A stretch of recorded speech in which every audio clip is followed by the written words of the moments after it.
Jusqu'à présent, la méconnaissance relative à l'existence de ce joyau naturel, situé en plein cœur de l'Afrique, et la volonté d'institutions telles que l'Union européenne de conserver et d'entretenir la richesse de sa faune ont permis à Zakouma d'être préservé avec son auréole de mystère et d'aventure, chose très difficile à trouver de nos jours sur notre planète.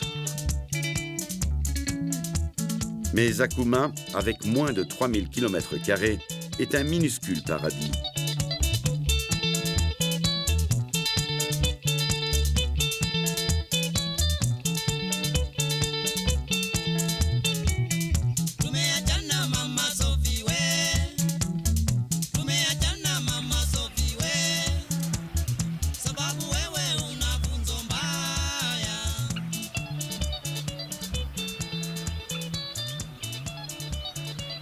Tous les ans, à la fin de la saison sèche et avant l'arrivée des pluies, le parc s'inonde et les éléphants sont obligés d'émigrer,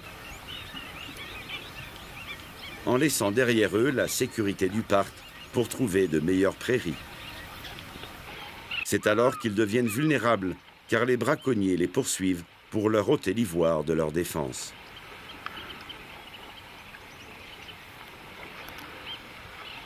Néanmoins, l'espèce la plus prisée des braconniers est la girafe.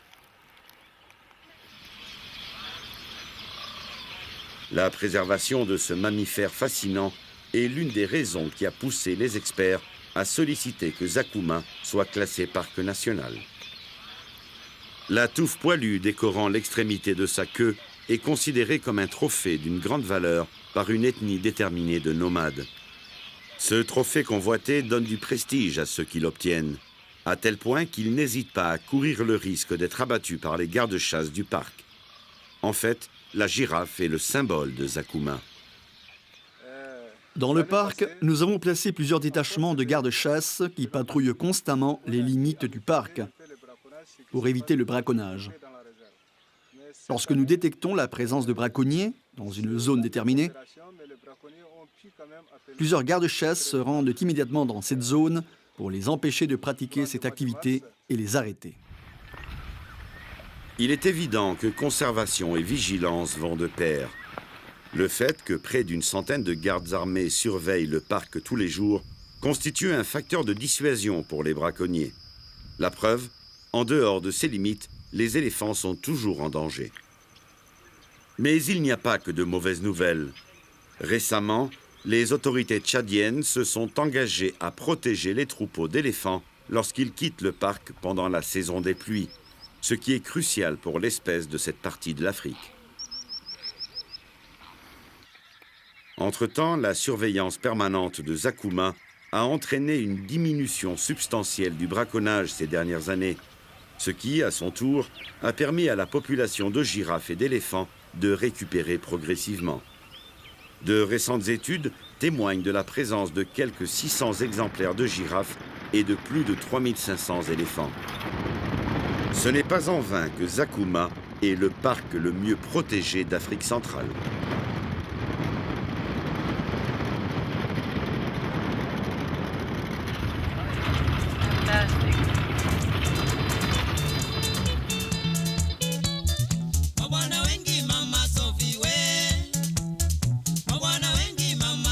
Mais pour maintenir cette situation à l'avenir, il devient de plus en plus nécessaire d'y encourager le tourisme.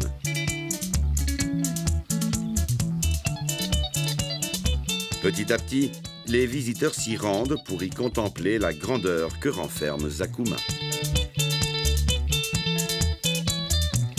Il est recommandé de le visiter entre les mois de novembre et de mai, la meilleure époque pour y observer la faune.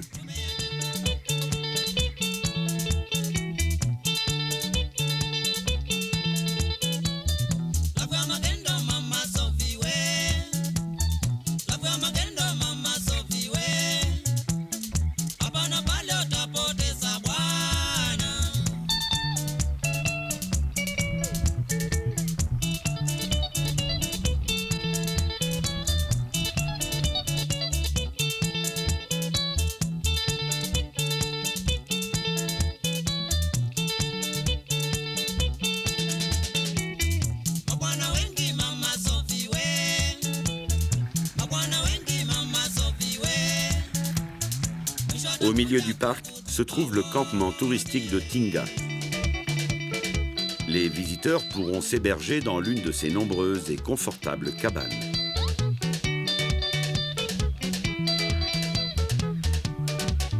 Vous y trouverez tout le confort dont vous aurez besoin. Vous pourrez également y faire l'une des nombreuses excursions guidées qui parcourent le parc, que ce soit à pied, à cheval ou en voiture. Pendant ces excursions, les visiteurs de Zakuma pourront constater de près l'essence d'un écosystème en parfait état de conservation et sans la massification d'autres parcs africains.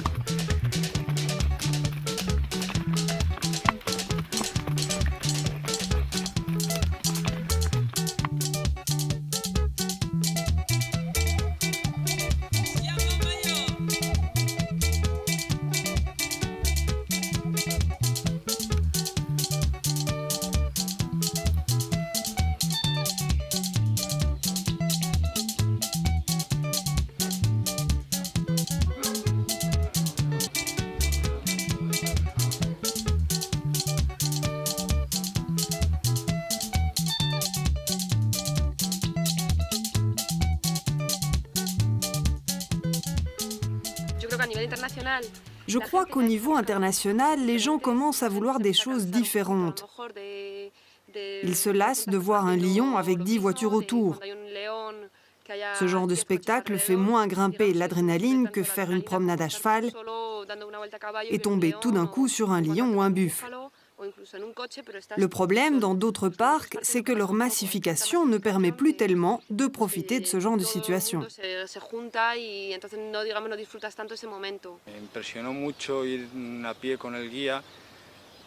Cela m'a beaucoup impressionné d'aller à pied avec un guide à la rencontre d'un grand troupeau d'éléphants, très actifs. Ils se baignaient et luttaient entre eux. Et d'être tout près, à pied, de ces animaux énormes. C'est impressionnant. Le buffle est un animal impressionnant. À cheval, voir un lion est extraordinaire. Savoir que tu es tout seul à cheval, avec un lion à côté de toi, extraordinaire. Et tant d'autres animaux.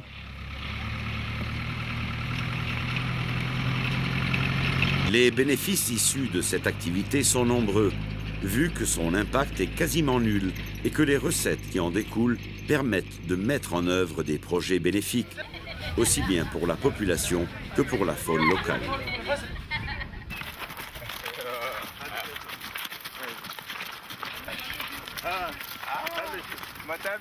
Pour sensibiliser les habitants de ces villages, nous leur expliquons tout d'abord la richesse naturelle du parc national.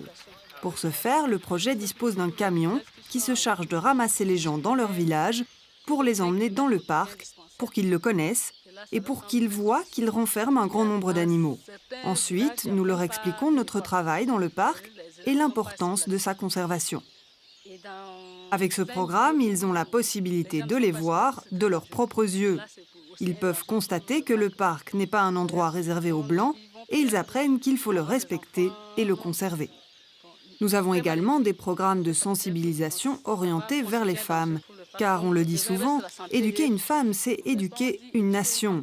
En effet, seules les femmes sont capables d'inculquer simultanément ces idées à leurs maris et à leurs enfants. Les femmes sont donc un élément clé des programmes de conservation. La semence de la conservation germera au sein de la population locale si les plus jeunes prennent conscience du fait qu'il faut respecter et entretenir cette authentique merveille de la nature.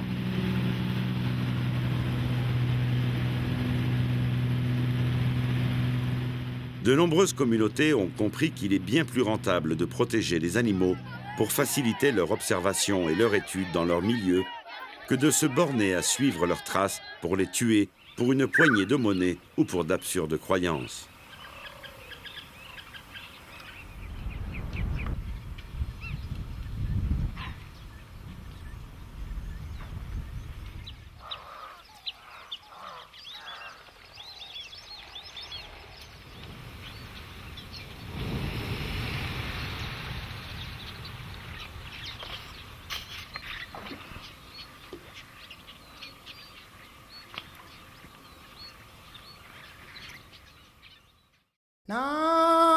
wensizwe sasihlala nayo kule minyaka endlule nansi lensizwe sasihlala nayo kule minyaka endlule nansi lensizwe sasihlala nayo kule minyaka endlule yayithi mayixoxa ithi shaya bantu.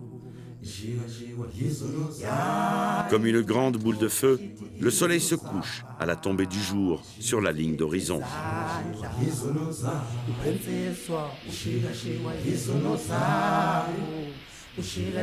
Voilà l'instant où les grandes volées, formées par des millions de petits kéléas, se rendent dans leur dortoir pour y passer la nuit.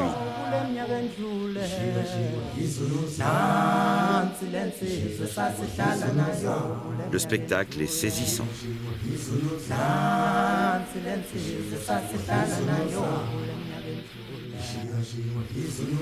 Mais il illustre parfaitement le fait que la vie, malgré de nombreuses vicissitudes, est capable de ressurgir comme elle l'a fait à Zakuma,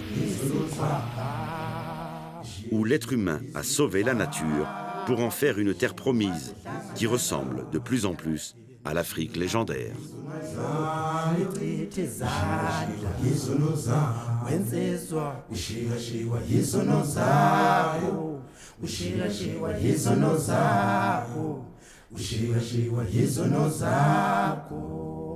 Mbambeni ngesandla nimncedeni bo ngoba niyambona akayiboni indlela mbambeni ngesandla nimncedeni uyambona akayiboni indlela mbambeni ngesandla nimncedeni uyambona akayiboni uyambona akayiboni indlela impumputhe kaThixo uyambona akayiboni indlela impumputhe thini mbambeni ngesandla nimncedeni kodwa mana ngoba nanje niyambona akasabone emahlweni mbambeni ngesandla nimncedeni uyambona